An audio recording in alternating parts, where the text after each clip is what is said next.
Tonight I decided to share with you a story, and I am going to do so in a way that we share stories back home, back in my country.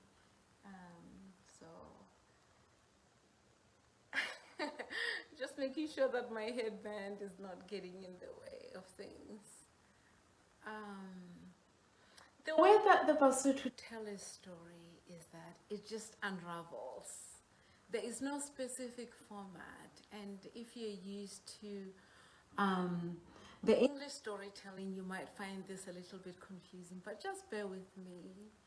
I figured this would be the most comfortable way for me to do this. And in that culture, we tell a story in the evening because the grandmothers want to deliver the most profound message. I am about that age where people there, the younger mothers in the village would consider me a grandmother. So, so I have the authority to tell a story around the fire. And the story I chose to tell today is about a dear friend, a mentor, an activist, a minister, a chaplain, and a father to a dear friend. And my friend's name is Reverend Straughn.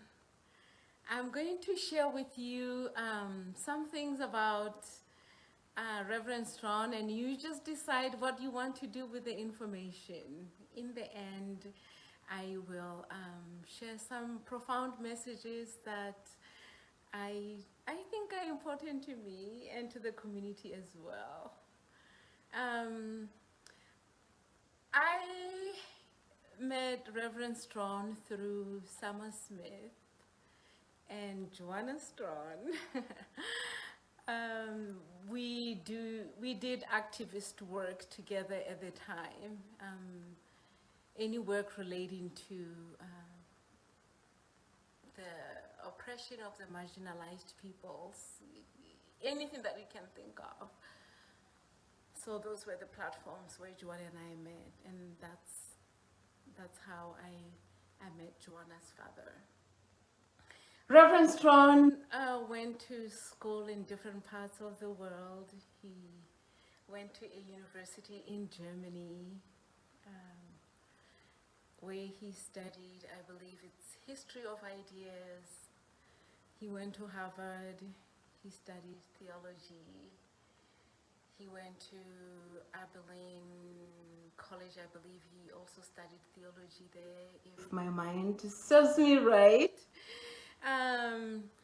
He also studied journalism and English at Abilene College. And for me, one of the most profound stories that Reverend Straughn shares about his studies in Abilene College is,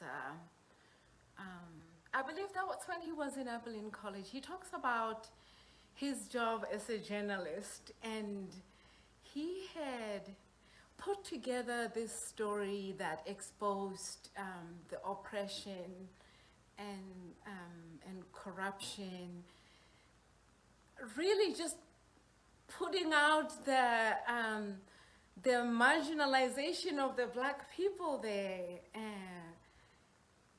And the institution didn't want him to publish this story. And if I remember correctly, he had a choice to edit the story, but I'm sure one of the options was to withdraw it completely or quit his job, and he chose the latter.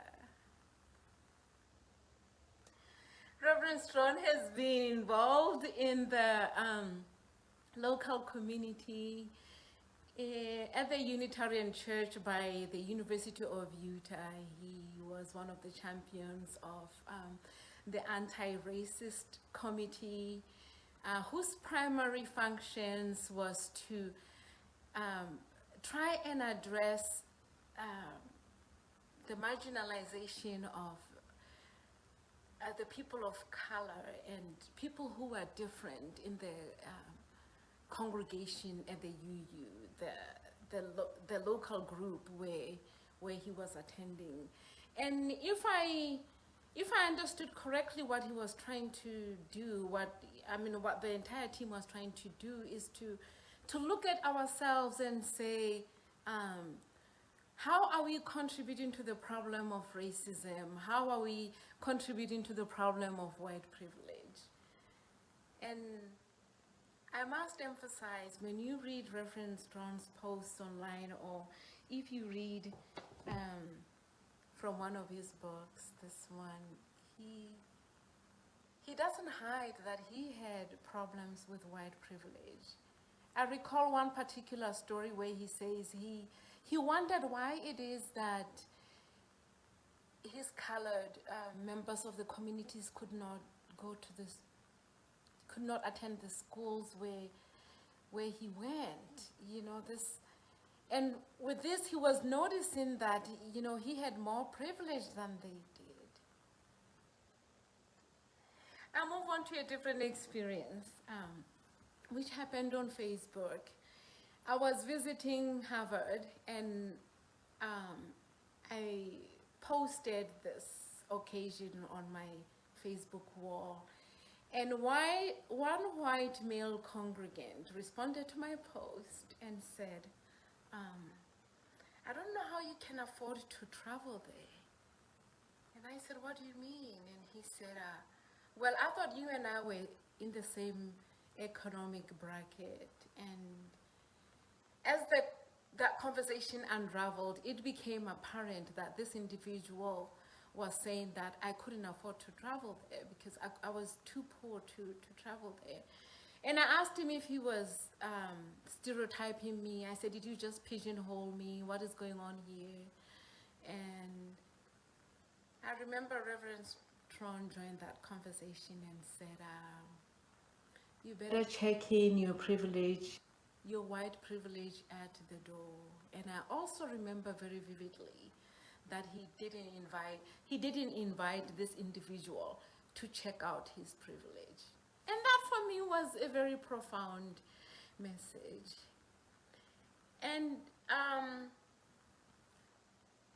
for me, putting all of these things together that I have witnessed Reverend Straughn participate in, and putting all these things together and thinking about his experience marching with Dr. King, I believe it was the 1968 April March with Dr. King. It was with the workers. My mind just went blank. I can't remember which workers specifically. Oh well.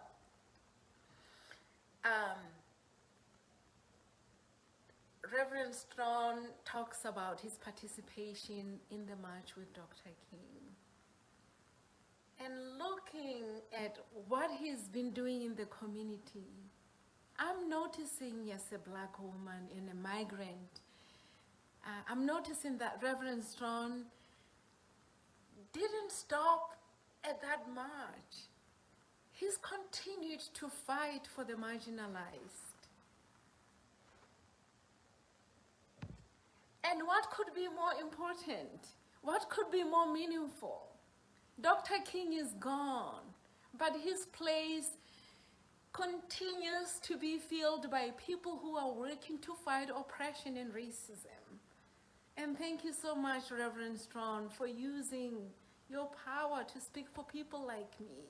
You've been there in migrant hearings. You've been there in attorney meetings. You've been there in mediations. You've been there to provide words of comfort.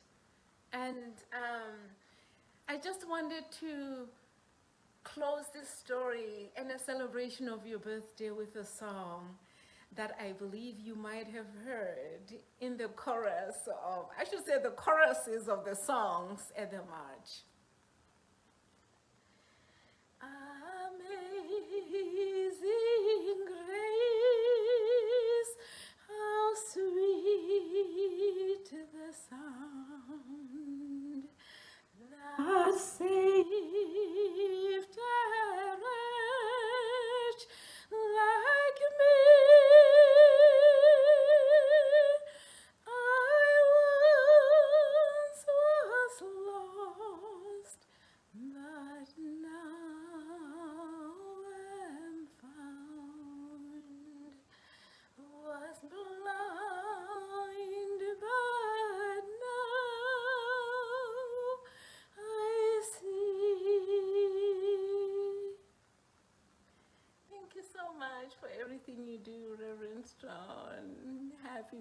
day.